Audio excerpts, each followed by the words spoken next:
नमस्कार मित्रों, मैं सवय सिंह एक बार पुनः आपका हार्दिक अभिनंदन करता हूं, स्वागत करता हूं। साथियों, आज हम संजीवनी बूटी कॉन्सेप्ट कक्षा 10वीं के लिए जो चैप्टर लेके आए हैं वीर शिरोमणि महाराणा प्रताप के बारे में पढ़ने जा रहे हैं साथियों। और इससे मैं आपको बताता हूं कि 101% सवाल पूछा जाएगा बोर्ड के अंदर। साथियों, महाराणा प्रताप की बायोग्राफी और इससे संबंधित जो युद्ध है और उनके रण कौशल के बारे में बताते हुए मैं बहुत ही ज्यादा हर्ष महसूस कर रहा हूं और वीर शिरोमणि महापुरुष के बारे में बताते हुए मैं अपने आप को गौरवान्वित भी महसूस करता हूं कि ऐसे महापुरुष के बारे में पढ़ाने को मुझे मौका मिला है। साथियों, महाराणा प्रताप की जानकारी जो है यह अविस्मरणीय नहीं है, ऐतिहासिक है और जन जन में व्याप्त है। इनके प्रति जो श्रद्धा है साथियों, प्रत्येक व्यक्ति के जनमानस में इसे व्याप्त है और इसे भारतीय इतिहास के अंदर एक उत्कृष्ट कड़ी के रूप में पढ़ा जाता है और देशभक्ति की जो भावना है उसके साथ में पढ़ा जाता है महाराणा प्रताप के बारे में। महाराणा प्रताप का जो चैप्टर है साथियों, मेरे हिसाब से अगर बात करें हम भारतीय इतिहास की साथ ही राजपूताना इतिहास की, तो इन दोनों चैप्टरों से संबंधित बहुत ही ऐतिहासिक और महत्वपूर्ण चैप्टर महाराणा प्रताप और 101% अब की बार बोर्ड में इससे संबंधित सवाल जरूर पूछा जाएगा। साथियों, आज हम शुरू करने जा रहे हैं महाराणा प्रताप के बारे में। बात करते हैं महाराणा प्रताप के बारे में जन्म से संबंधित। तो साथियों, बताना चाहूंगा इस महापुरुष का जन्म, महाराणा प्रताप का जो जन्म है 9 मई 1540 ज्येष्ठ शुक्ल तृतीया, जेठ मास शुक्ल तृतीया को इनका जन्म कुंभलगढ़ के कटारगढ़ का जो बादल महल है उसकी जूनी कचेरी में इनका जन्म होना बताया जाता है। साथियों, बताना चाहूंगा कि मेवाड़ के जो शासक बनते थे या राज्यारोहण होता था, इनका राज जो तिलक है ये जूनी कचेरी के अंदर ही आयोजित होता था। क से कुंभा, क से कुंभलगढ़, कुंभलगढ़ का निर्माण करवाने वाले थे कुंभा और कटारगढ़, क से कुंभा, क से कटारगढ़, कुंभलगढ़ का सबसे ऊंची चोटी पर बना, सबसे जो ऊंचाई पर बना जो दुर्ग है इसे कटारगढ़ के नाम से जाना जाता है। क से कुंभा, क से कटारगढ़ में बेटे उदा ने कुंभा को कटार घोंप कर इसकी हत्या कर दी। तो कुंभा की हत्या कहां की गई थी? कटारगढ़ में। और उसी के बादल महल में महापुरुष का जन्म होना बताया जाता है, जिसे वीर शिरोमणि the great warrior Maharana Pratap के नाम से जाना जाता है। साथ ही बात करना चाहता हूं कि महाराणा प्रताप के बचपन का नाम क्या बताया जाता है। तो महाराणा प्रताप के बचपन का नाम कुका या कीका के नाम से इन्हें उद्बोधित किया जाता है। इनका अर्थ होता है छोटा बच्चा। साथ ही बताना चाहूंगा यह नाम जो है महाराणा प्रताप को भीलों के द्वारा इन्हें सुशोभित किया गया था, भीलों के द्वारा इन्हें ये नाम दिया गया था। अब हम बात करते हैं महाराणा प्रताप की फैमिली अर्थात उनके परिवार के संबंधित। तो बताना चाहूंगा साथियों कि महाराणा प्रताप जो है इनके पिता का नाम बताया जाता है उदय सिंह, महाराणा उदय सिंह।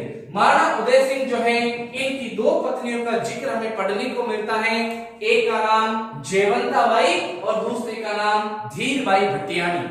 जयवंताबाई जो है इनके कोख से 2 पुत्रों ने जन्म लिया। ज्येष्ठ पुत्र बताया जाता है महाराणा प्रताप और उनका छोटा भाई बताया जाता है शक्ति सिंह। उसी प्रकार धीरबाई भट्टियानी जो इनकी पत्नी और अन्य पत्नी है, इनके पुत्र का नाम बताया जाता है जगमाल। महाराणा जगमाल के नाम से भी इन्हें जाना जाता है। बताना चाहूंगा साथियों ये इनके पिता का नाम और महाराणा प्रताप की माता का नाम बताया जाता है जयवंताबाई। साथियों, अब हम बात करते हैं महाराणा प्रताप के राज्याभिषेक के बारे में। बताना चाहूंगा साथियों, राज्याभिषेक से पहले हमेशा से ही अकबर की नजर मेवाड़ को जीतने, उदयपुर को जीतने और मेवाड़ अंचल को जीतने और मेवाड़ के राजपूतों को अपने अधीनस्थ करने की रही है। मेवाड़ के ऊपर सर्वदा इनकी आंख बनी रहती थी विरोधी भावना के तहत। उसी समय सम्राट अकबर ने अटैक किया है मेवाड़ के ऊपर। समय बताया जाता है 1568 ईस्वी। जब मेवाड़ के ऊपर सम्राट अकबर का अटैक हुआ उस समय मौके की नजाकत को देखते हुए महाराणा उदय सिंह को सेना नायकों ने यहाँ से निकालकर सुरक्षित स्थान जंगलों में पहुंचा दिया गया था। लेकिन दुश्मनों का सामना करने के लिए इस युद्ध के उपरांत जो वीर शिरोमणि यहाँ पर जिन्होंने अपना सब कुछ त्याग कर दिया अपनी मातृभूमि को बचाने के लिए, उनमें नाम बताया जाता है जयमल सिसोदिया और पत्ता सिसोदिया। जयमल सिसोदिया और पत्ता सिसोदिया चूंकि इस युद्ध के अंदर, चूंकि इसे मेवाड़ का द्वितीय शाखा कहा जाता है, मेवाड़ का द्वितीय शाखा, मेवाड़ का द्वितीय शाखा के नाम से इसे जाना जाता है। साथियों, मैं आपको जरूर बताना चाहूंगा कि शाखा किसे कहते हैं, अर्ध शाखा किसे कहते हैं, साथ ही केसरिया किसे कहा जाता है, और साथ ही बताना चाहूंगा साथियों जौहर किसे कहते हैं।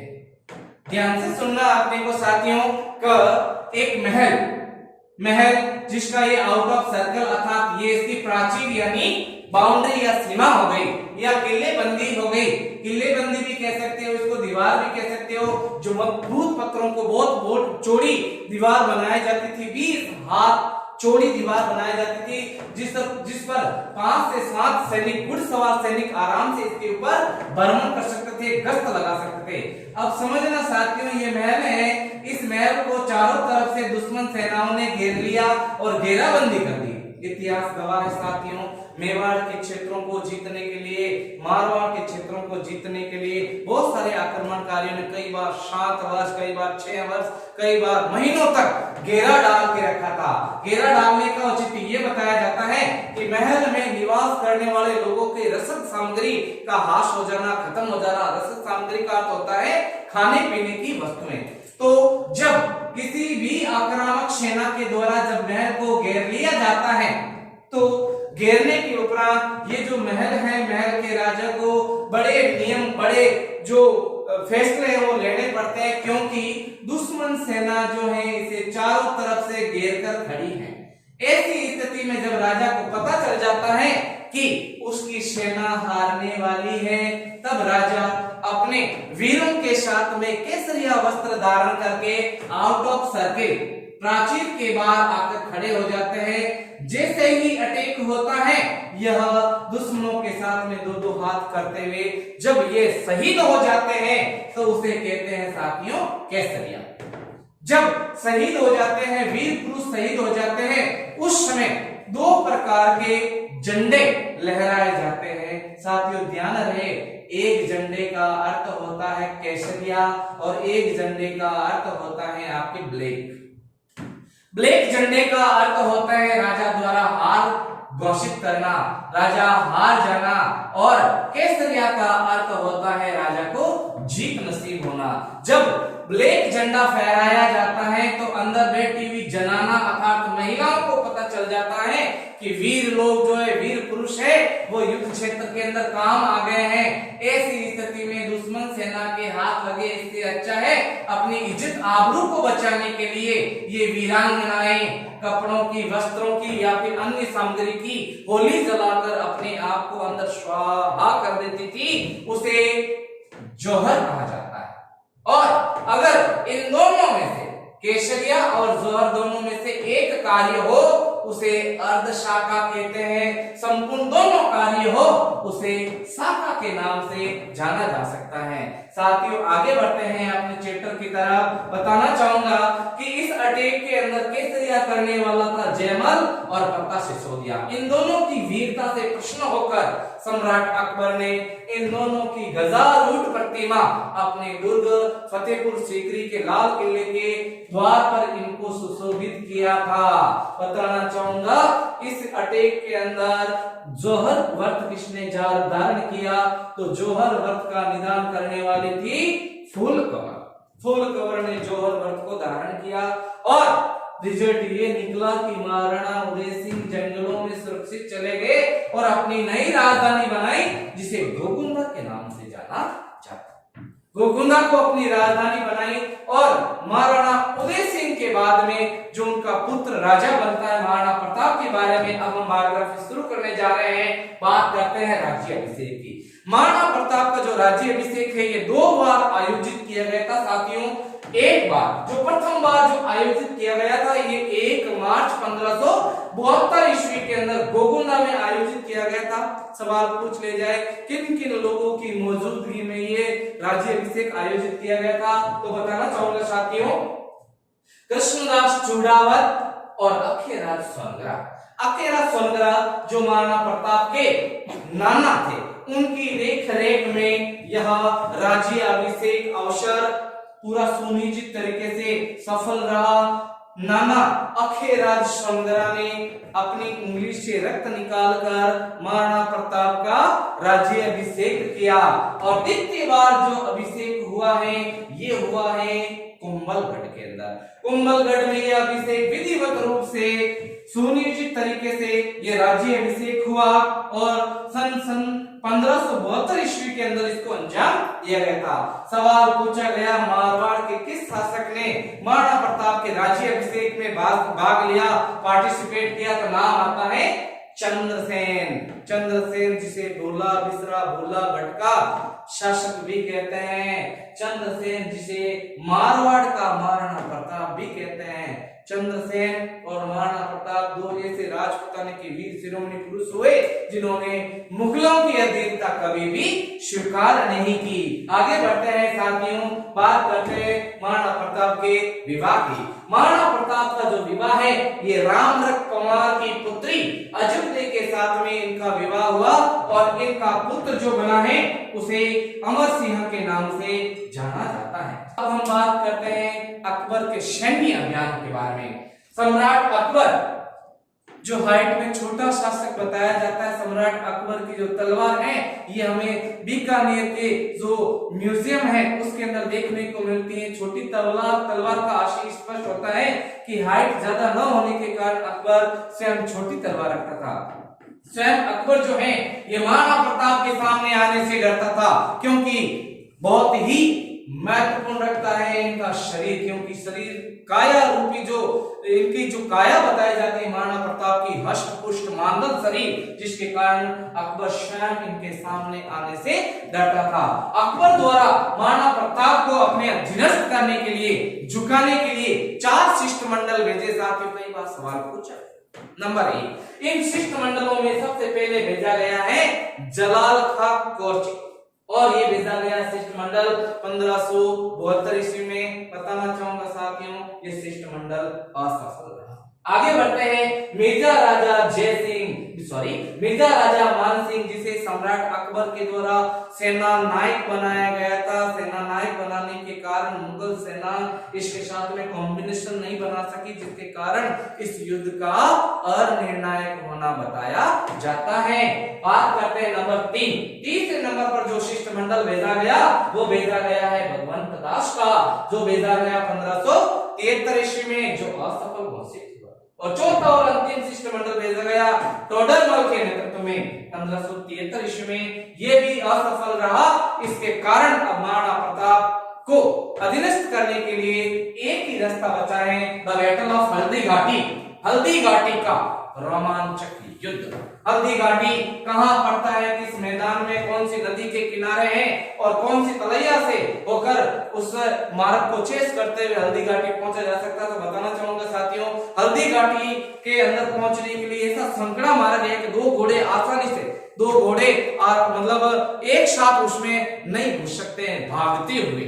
इतना संकड़ा मार्ग, उबड़ खाबड़ और साथ में कंटीली झाड़ियां होने के कारण यहाँ पर हर एक वीर योद्धा को कठिनाई महसूस होती थी युद्ध लड़ने के लिए। लेकिन महाराणा प्रताप की जो सेना है इस पूरे परिदृश्य से, भौगोलिक परिवेश से जानकार थी, अनभिज्ञ नहीं थी, इसके कारण इनको कोई भी प्रॉब्लम या होने वाली नहीं थी।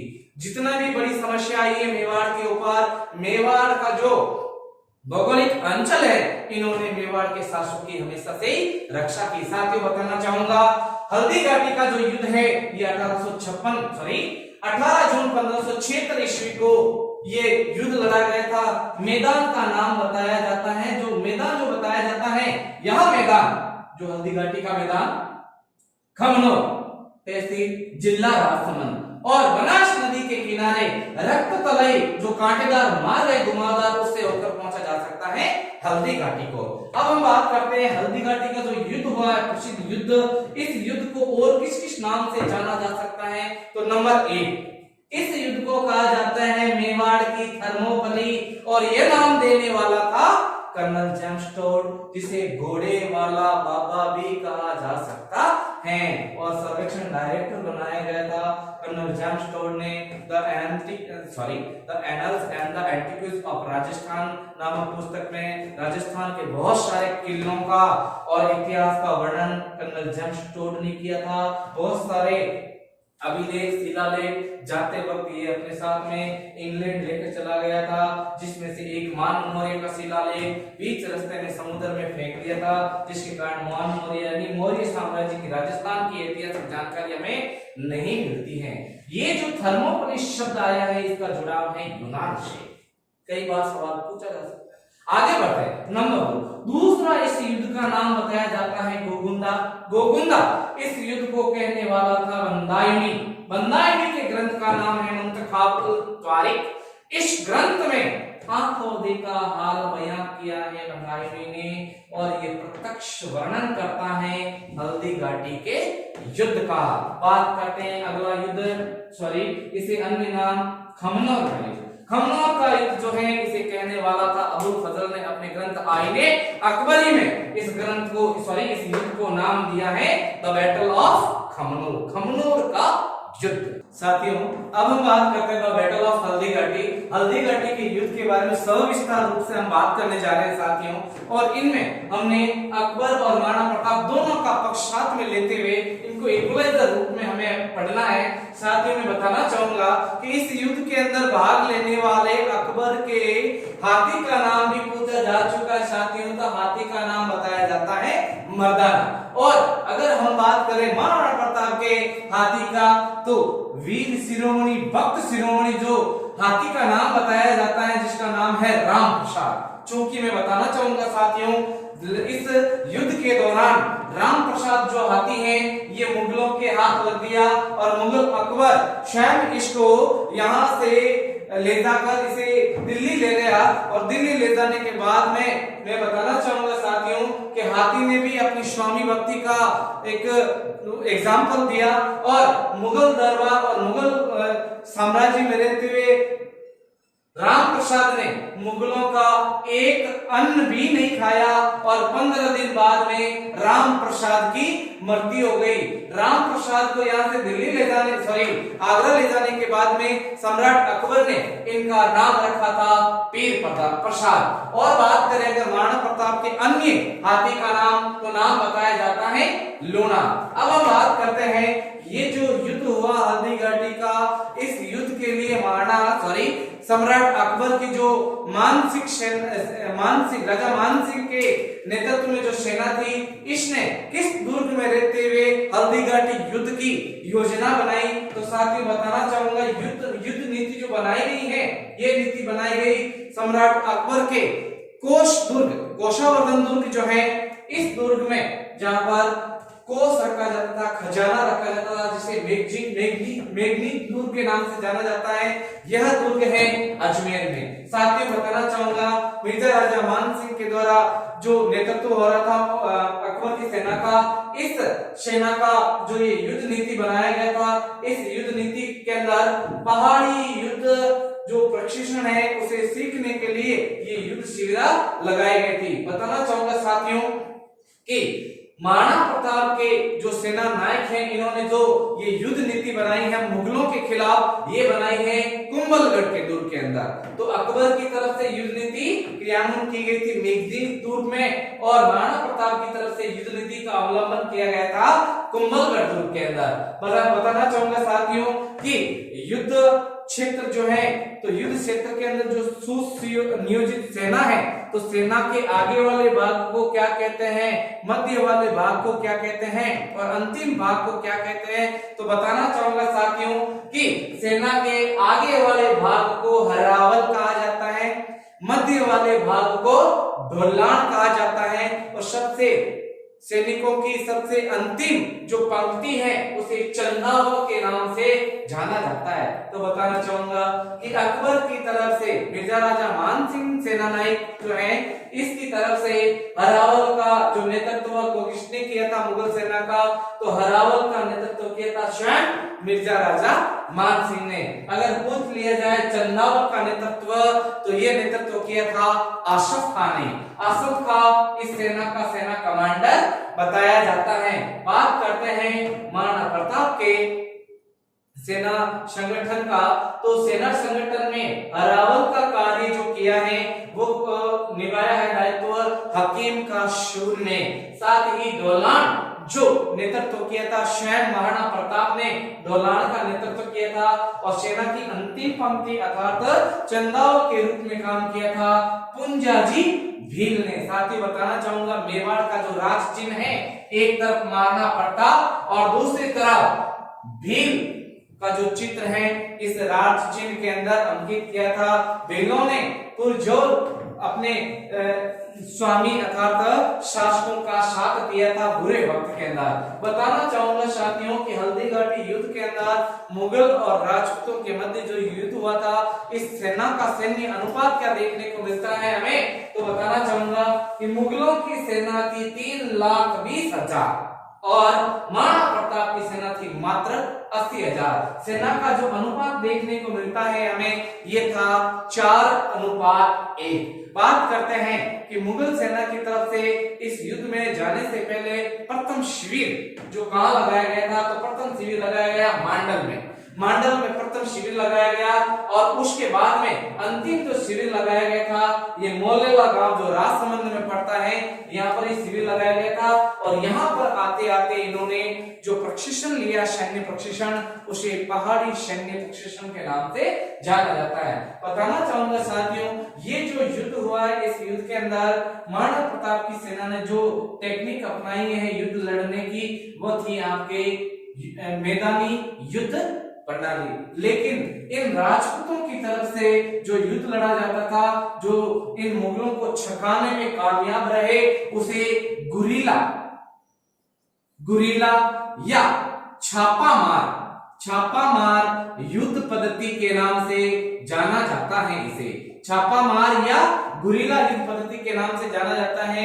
मेवाड़ का जो भौगोलिक परिवेश है, ऊबड़ खाबड़ जो चट्टाने हैं, इनके पीछे छिपकर वार करना मुगलों के ऊपर गुरीला या छापामार पद्धति के नाम से इसे जाना जाता है। अगर पूछ लिया जाए साथियों कि इस युद्ध के अंदर महाराणा प्रताप का जो सहयोग करने वाले प्रमुख जो वीर योद्धा थे कौन कौन बताए जाते हैं, तो सबसे पहले नाम आता है राम सिंह पंवार का, रामरख पंवार का, कृष्णदास चुनावत का, जाला बीदा और अखेरा संग्रा जो स्वयं महाराणा प्रताप के नाना थे। बताना चाहूंगा ये जो भयंकर युद्ध हुआ था, इस युद्ध के अंदर महाराणा प्रताप जिनके सैन्य प्रकरण के बारे में, शास्त्रों के बारे में, सॉरी शस्त्रों के बारे में आपको बताना चाहूंगा साथियों, महाराणा प्रताप जो है इनकी हाइट की बात करें तो हाइट बताई जाती है 7.5, 7 फीट 5 इंच इनकी हाइट बताई जाती है। इनकी जो तलवार है 2 मूठ तलवार रखी जाती थी महाराणा प्रताप के द्वारा। इनका वजन बताया जाता है 80 किलो। 2 मूठ की जो तलवार इसलिए रखते थे महाराणा प्रताप कि अगर बाय द वे युद्ध क्षेत्र के अंदर शत्रु सैनिक जो है अगर ये आपके शस्त्र विहीन हो तो एक तलवार निकालकर शत्रु सैनिक को दे दी जाए। बिना शस्त्रों के कोई भी युद्ध नहीं लड़ते थे महाराणा प्रताप। बात करें अगर टोटल इनके वजन की, तो महाराणा प्रताप का जो कुल वजन जो कैरी करके ये चलते थे ये 360 किलो बताया जाता है। इनमें से अगर बात करें भाले की, तो भाले का वजन बताया जाता है 81 केजी। 81 किलो का भाला हुआ करता था महाराणा प्रताप का। बात करते हैं इस युद्ध की, जब ये युद्ध हुआ तो महाराणा प्रताप की सेना और मुगल सेना आपस में भिड़ी और मुगल सेना के ऊपर पुरजोर अटैक किया गया था राजपूत सेना के द्वारा। बताना चाहूंगा साथियों संक्षिप्त जानकारी चेतक के बारे में। चेतक जो घोड़ा, मादल, कांठल और सुनियोजित शरीर का जो धनी बताया जाता है चेतक। चेतक जो घोड़ा है इसकी कद काठी बिल्कुल बहुत ही नॉर्मल घोड़े से बिल्कुल अलग बताई जाती है और दुश्मन सेना को छकाने के लिए ये जो घोड़ा है इसके मुख के ऊपर आर्टिफिशियल मुंह लगाया गया था हाथी का।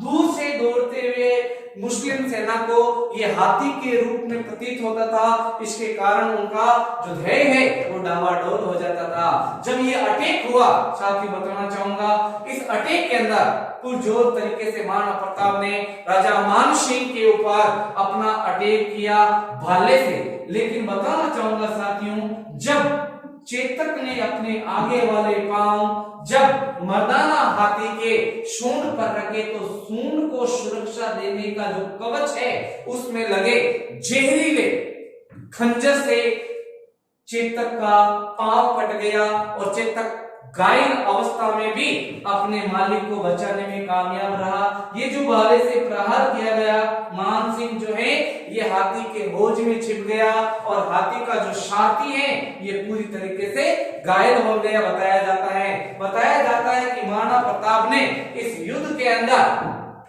जो आसफ खां है इसे पुरजोर से अपनी तलवार की पुरजोर से इसके ऊपर अटैक किया, जिसके कारण इसे घोड़े सहित दो भाग में बांटकर रख दिया था। जब ये युद्ध हुआ, युद्ध के अंदर जब चेतक क्षतिग्रस्त हुआ तो अपने मालिक की जान बचाने, चूंकि राजपूत सेना कम थी इसलिए अपने मालिक को सुरक्षित जगह पर पहुंचाने के लिए चेतक युद्ध क्षेत्र से निकल पड़ा। युद्ध क्षेत्र से निकलते हुए यह चेतक जब गांव पहुंचा है, गांव बलीचा के पास में एक नाला जो 26 फीट लंबा नाला था उसे कूद कर पार कर लिया और पार करने के बाद में बेशुद्ध होकर गिर पड़ा है। चेतक अपने स्वामी की भक्ति में अपने स्वामी की जान बचाकर हमेशा के लिए अमर हो गया है। चेतक अगर पूछ लिया जाए चेतक की समाधि स्थल कहाँ है तो बलीचा गांव में छतरी बनाई गई है स्मारक के रूप में चेतक की। बताना चाहूंगा साथियों, महाराणा प्रताप जो है अगर बात करें इनकी साहित्यिक जानकारी या ऐतिहासिक रचनाओं जो प्रमुख विद्वानों ने लिखी थी, इनमें से सर्वोत्कृष्ट जो रचना बताई जाती है साथियों उसे पीतल और पातल के रूप में जाना जाता है। पीतल और पातल जो रचना है यह स्वर्गीय कवि कन्हैयालाल जी सेठिया के द्वारा लिखी गई थी और इसका जो टाइटल बताया गया है हरे घास की रोटी। 2 से 4 पंक्तियां साथियों मैं आपके सामने जरूर रखना चाहूंगा कि हरे घास की रोटी जद बन बिलावड़ो ले भाग्यो, हरे घास की रोटी जद बन बिलावड़ो ले भाग्यो, नानो सो अमरियो चीक पड़ियो राणा रो सोयो दुख जाग्यो, नानो सो अमरियो चीक पड़ियो राणा रो सोयो दुख जाग्यो, हूं लड़ियो गणो हूं सयो गणो मेवाड़ दे आन बचावन ने, मैं पाछ नहीं राखी रण में बेग्या रो खून बहावन ने, जद याद करूं हल्दी घाटी नैना में रक्त उतर आवे, सुख दुख रो साथी चेतकड़ो सोई सी भूख जगा जावे, अरे घास की रोटी। साथियों यह पंक्तियां पढ़ते समय मैं अपने आप को बहुत ही ज्यादा गौरवान्वित महसूस कर रहा हूं कि मुझे वीर शिरोमणि महाराणा प्रताप के बारे में पढ़ने को मिला, पढ़ाने को मिला और आपके सामने कुछ चीजें रखने को मिला मेरे को। साथियों मैं आपको शुभकामनाएं देना चाहता हूं कि अग्रिम जो प्रश्न पत्र आने वाला है उसके अंदर महाराणा प्रताप जैसे वीर योद्धा के बारे में प्रश्न पत्र जरूर बनकर आए। साथियों हमने इस चैप्टर से एक भी कड़ी पीछे नहीं छोड़ी है। Best of luck.